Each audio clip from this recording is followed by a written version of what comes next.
बिल्कुल, आप बताएं कि कौन है हमारे पहले मेहमान। जनाब, हमारे पहले मेहमान जो हैं वो सुपरस्टार हैं, पाकिस्तानियों के दिलों पे राज करते हैं। बल्लेबाजी इस नौइयत की करते हैं कि यूं लगता है कि जैसे कोई आशिक अपनी महबूबा के लिए शायरी करता हो। कवर ड्राइव ऐसे मारते हैं कि इतनी दिलकश कि बंदा अश अश कर उठता है।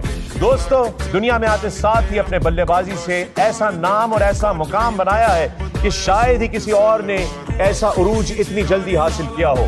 पाकिस्तानी कौमी टीम के कप्तान, पाकिस्तान की जान, हम सब की आन, प्लीज वेलकम हमारा बब्बर शेर बाबर आजम।